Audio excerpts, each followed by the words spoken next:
Hello, my name is Johnny Ohenaba Perryman, and I'm here to talk to you about the Family Trust. The Family Trust I am starting with ways to strengthen your family and to attract wealth into your family. Uh, Before we start talking about how to attract money and how to attract wealth, it's important that we understand exactly what money is and what wealth is. Now, when we are placed on this earth, we're looking for food and shelter. And once we get food and shelter, we realize that that's not the full extent of what we need in order to really feel good about ourselves. So that the next thing we're looking for is uh, more money. We're looking to make ourselves rich. Therefore, that richness will secure the food and shelter, and so we won't have to worry about hunger anymore. And so that's what our next goal will be. Once we become rich, we realize that that's not uh, everything that we need in order to be fulfilled. And so the next thing we look for is power. And power either in your family, or power in you as an individual personally, or power in the country that you're living in. And so once you achieve that power, now if you come from a country that has power, when you go visit other countries, they will treat you like you have power. Now, once you achieve power, you will realize that is not exactly what you were looking for. And so the next step that you're on the ladder is you'll be looking for knowledge and wisdom. And once you get knowledge and wisdom, then you're looking for the next step above that. But I won't go into that right now. I'll just talk about, for right now, uh, money and where we are with money. We've been brainwashed by newspapers, by television, by movies. We see people in the movies and on television that have makeup on, and they look like nobody on earth ever really looks. They live in mansions or fancy apartments. They drive fancy cars, uh, and and um, and those things we feel that if we had, it would make us uh, happy. Another thing they do in the movies is they will have some bad guy come out and kill somebody's whole family and do a lot of other nasty things, and all the audience will wind up bloodthirsty. They want to see this guy killed. Now, to be bloodthirsty is not a natural way to be. Uh, Also, when you talk about being peaceful and loving your enemy and that type of thing, and you talk about laying your weapons down, then the Second Amendment rights people come up and say, well, what if somebody killed your daughter and raped your sister?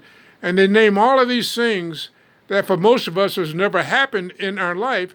And if those are the only circumstances under which we need weapons, then for me personally, I never would need one then. But what we're looking at in our lives is not reality. We need to get back to reality if we want to go ahead and achieve wealth and to keep wealth. Now, wealth is not determined by how much money you earned. Wealth is determined by how much money we spend. And we'll get into that a little bit later. There are people that call me that earn over $100,000 a year, and they want to know how are they going to financially make it through the next couple of months. Now, if they're earning that much money, well, then they should be able to make it through the next couple of months, but they earn the money, but they don't keep any of it. And wealth is determined by how much money you spend. There are people that earn $40,000 a year, and they're able to save a pretty good sized chunk of that. And so, therefore, when something opportunity pops up, they have the money to invest. And so that's what we need to do. We need to put ourselves in a position where we always have the money and we're always ready to invest. Now, we live in comfort zones. Everybody live in a comfort zone. A comfort zone determines how much money you're comfortable with. Now, there are some people whose comfort zone is on the bottom of the comfort zone is $50, and on the top of the comfort zone is $500. What that means is they can always maintain an amount of money in their pocket, $200 or $300 or so, above $50 and below $500, and they have no problem maintaining that level of money. It comes to them easily. But if they get over the $500, let's say they come into $2,000, which is above their comfort zone, they'll find a way to spend that money or to invest that money so they will lose enough to get back within their comfort zone, within between $500 and $50. There are some people's comfort zone is between $500,000 and $5 million. And they can maintain that easily because that's their comfort zone. If they get more than $5 million, they will find something to do with that money in order to get rid of the excess money to bring them back down in their comfort zone. Now, when people drop below the low level of the comfort zone, let's say it's $50, you're going to do something to bring it back up above $50. If your low level is $5 million, you're going to bring something to bring it back up above the $5 million. And so the first step in achieving wealth is finding out what your comfort zone is and finding out how you can take the lower level of your comfort zone and raise it up and the upper level of your comfort zone and raise it up so you're comfortable at a much higher level. After you do that and you get used to having a certain amount of money, then you take the lower level of your comfort zone and you raise that again, and you take the upper level of your comfort zone and you raise that also. Now, as you raise the levels of your comfort zone, you will just have more money coming into your house. You'll have more money sitting in the bank. There's several ways to raise that comfort zone. One is to meditate. If you don't know how to meditate, I can recommend some meditation tapes. I can recommend some meditation, a book to read. There's one book called Creative Visualization by Shakti Gawain. Now, this book, Creative Visualization by Shakti Gawain, it will tell you all you need to know in order to achieve all the things that you need to achieve. And you can read it in one day. I recommend that you read it 10 times. And you can probably find a used copy of it on the internet for about $3 or $4. But that can, if you follow the instructions in that book, that can raise your comfort zones tremendously. If they have meditations in that book, if you have a hard time meditating, you can get meditation tapes. I think Louise Hay have some wonderful meditation tapes, and they have tapes on wealth too in raising your comfort zones, and you can listen to those, and they can raise your comfort zone. If you are unable to find the tapes or the book or get what you need out of the book, you can let me know, and I'll make some meditation tapes myself and make those available to you. But the first thing you need to do is raise your comfort zone. Now, like I said, I've had people earning hundreds of thousands of dollars a year call me up and want to know how they're going to make it over the next 2 months. Now, they earn that money, but they spend that money. And sometimes when you get money, it don't seem like you're spending that much. But when you add it all up, what you're spending is everything above your comfort zone. And so So if you know how to watch the money you spend, and I'll have some instructions on that later, watch the money you spend and make sure that you save money every month. And then when it's time for an investment, you'll be ready for it.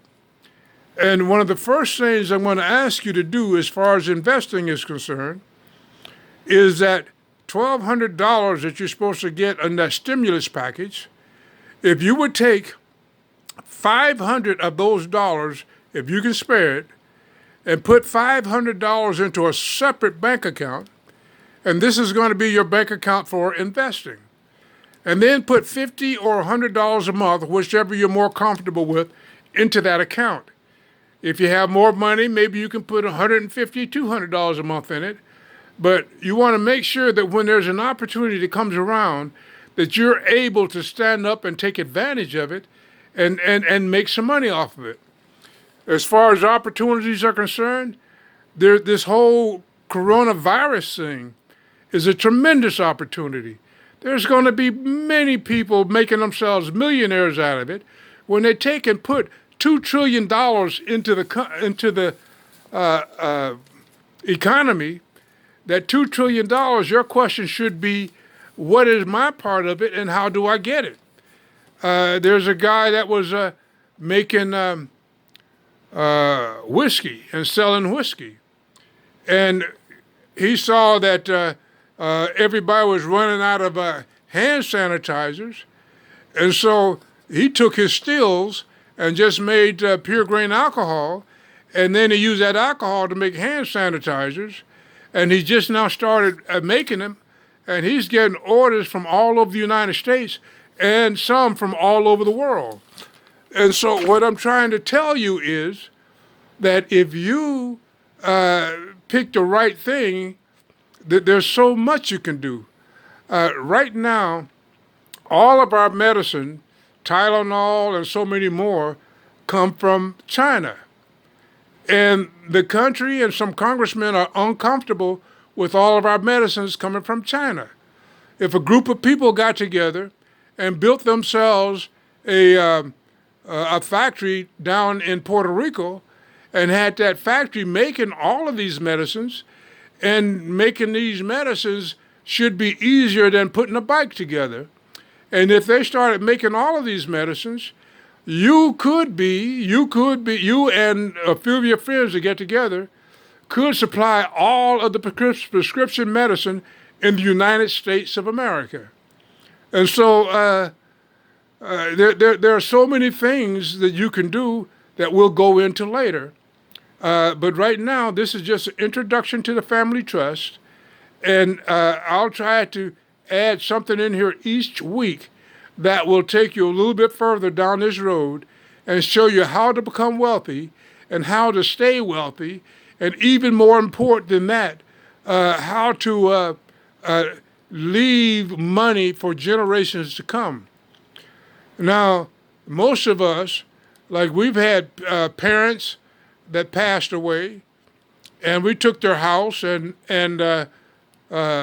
sold it, divided the money up among the kids, and spent all the money, and now they don't have the house or the money. That's your generational wealth that you're throwing away. I have paintings in my house by Tesfaye Negusi, and his copies are going for $2,500 a piece on the internet. And I have several, over 20 of his originals. And the originals cost a lot more than what a copy would cost. And someone was telling me that I could go to Seattle and put on a show and I could sell them there. But I'm not trying to sell them there. While they're hanging on my walls, that's money growing on my walls. The value just keep going up. And I don't intend to ever sell them. I don't have any children. I don't intend to give them to my nieces or nephews. I intend to give it to my great niece and great nephews. I wanted to give it to someone that's really young, with the stipulation that they hang on to them and don't sell them. Now, if they need to sell one painting in order to get them some money to frame all the rest of them or to protect the rest of them in some way, that's fine. But the whole group of paintings, I want them to keep. They have some of these paintings are hanging in the UN. They're in Russia. They're all over the world. And what I'm trying to say is, what we need to do is hang on to our wealth. We sell the houses in our neighborhood, and then we call it gentrification. If you don't want it gentrification, quit selling those houses. Because all of you that have sold those houses, you know that money did not do you any good, and you would be better off if you own that house right now today. But this is the Family Trust. I don't want to hold you too long on this recording, but there's going to be a lot of other things, videos recorded, and things talked about in this Family Trust that would help you and help your family to be in a better financial position. Thank you again. This is Johnny O. Hennebar Perryman. I love you all, and I wish you all the best.